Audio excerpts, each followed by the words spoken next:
You're listening to The Moose and the Loose, your 10 minutes action-packed financial podcast with your host, Mike Yahoo.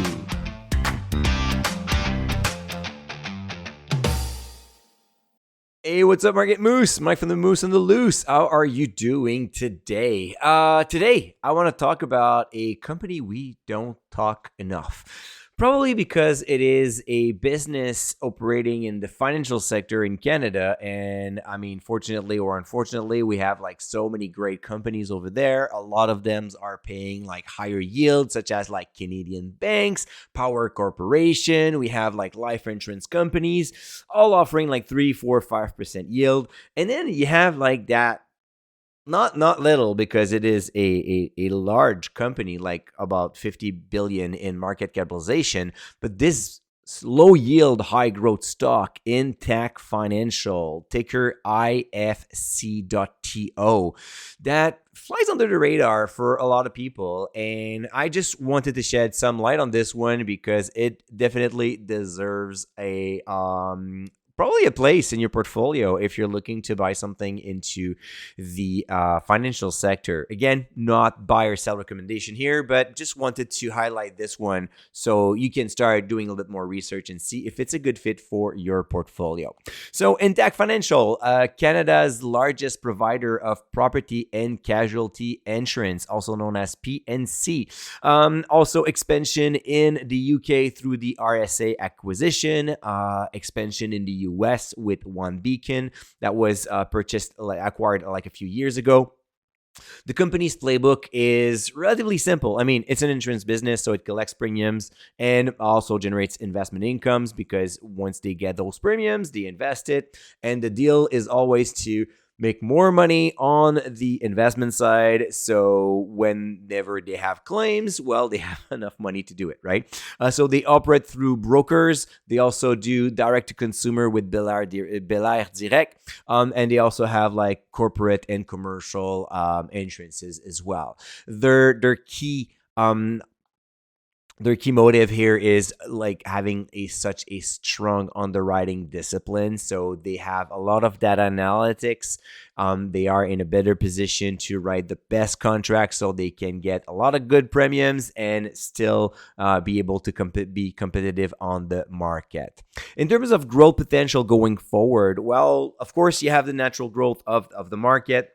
Since they are a leader, they're taking market share, so that's great for them. So some organic growth. They also focus a lot on AI-driven underwriting process now, and benefiting from a strong online platform. So again, like that makes the business more scalable, using AI and using online platform. And they obviously grow by acquisition, such as the RSA and the OneBeacon acquisition they made a few years ago. In terms of moat, I would say they have like two strong moat here. The first one is because they are one of the largest, it all comes down to leadership, right?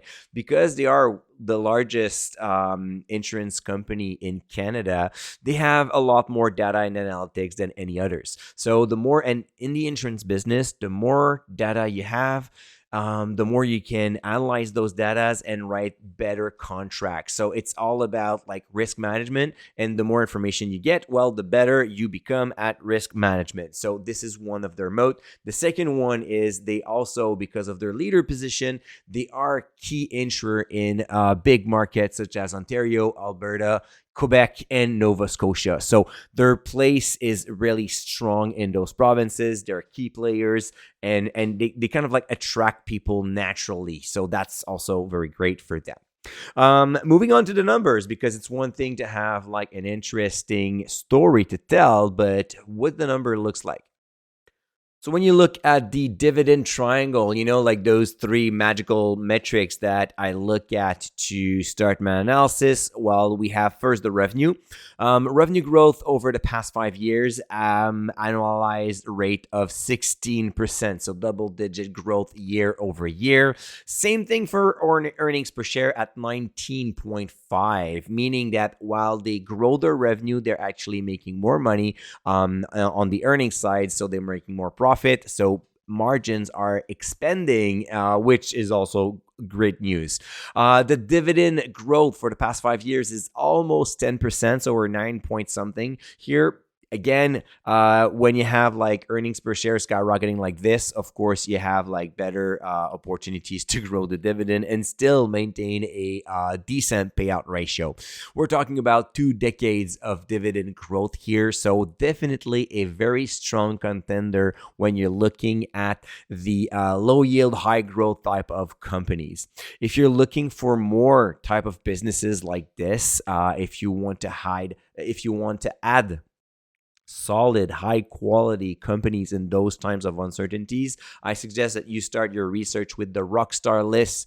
You can find it at moosemarkets.com/rockstars.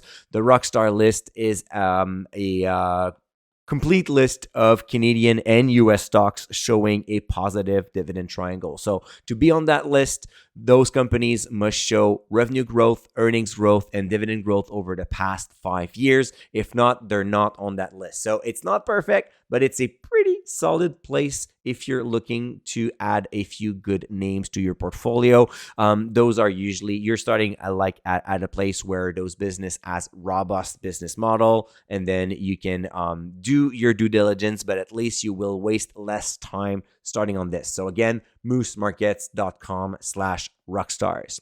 So Intact Financial sounds like it's the perfect stock to buy right now, right? Well, not exactly. There are like some risk, unfortunately. When I look at risk, I like to look at business vulnerabilities and then industry market threats. So in terms of vulnerable or business flaws, if you prefer. So business flaws, the first one is, of course, they are highly exposed to natural catastrophes such as like wildfires or floods and anything that like change, like climate change could come our way over the past few years. So just to give you an idea, last year in 2024, they had for 1.5 billion in natural catastrophe losses. In 2025, the guidance is set at 1.2. So they are already aware of that. But of course, I mean, if your guidance at 1.2 and then you have a very bad year in terms of catastrophes and you're at like 1.7 billion, that's like half a billion that has not been planned. So that could hurt the stock price for sure. The other thing is, of course, based on their model, they grow in Canada, but they also grow by acquisition. And throughout the acquisition, you always have a debt risk, an integration risk, paying too much for the same for the acquisition. So all that has to be considered as well. In terms of industry and market threats, well, I would say the insurance market in Canada is highly regulated right now. It plays into their favors, but change in regulation could also affect pricing and margin. So always to keep that in mind. And finally, there are a lot more competitors in the US and in the United Kingdom. So expansion is a challenge. Facing the competition could be hard. They're not like the largest insurance player in the US as they are in Canada. So like different type of playbook. They have to be very careful how they grow there. So in conclusion, I would say that Intact Financial is definitely an interesting pick, especially if you want to increase your exposure to the financial industry without falling into the classic life insurance business and banks. What I like about it is property and casualty insurance is a highly fragmented market in Canada, and being the largest player benefit Intact Financial a lot. So the dividend triangle looks strong. The past 2 years, not so much. So that could be one thing I would highlight as like a last note of warning. Of course, you have to do your due diligence, but definitely this one. Honestly, I wish I had it in my portfolio. Never had the opportunity so far, but it's still on my list. Again, if you want to download the full list of high quality dividend growers, you can find it at the Rockstar list, moosemarkets.com/rockstars. All right, Moose, that's enough for today. Tomorrow, we're going to talk about TFI International. And don't worry, I have an episode about tariffs in mind. It's going to happen on Thursday. I just want to see how the rest of the week will go before I record, because every day seems to be another story. So I just wanted to wait a good week after Liberation Day happened before I share my thought with you guys. All right, Moose, take good care, and don't forget to stay invested. Hey, welcome to the disclaimer. If you're listening to The Moose and the Loose, you cannot really expect me to give you buy or sell recommendation or financial advice, right? You're here for fun, you're here for information and some entertainment. But I am not your financial advisor, I am not your broker, so therefore I'm not liable if you're losing money after listening to the podcast. If you're looking for some advice, go see a professional. If not, you can enjoy the show and do your due diligence after it.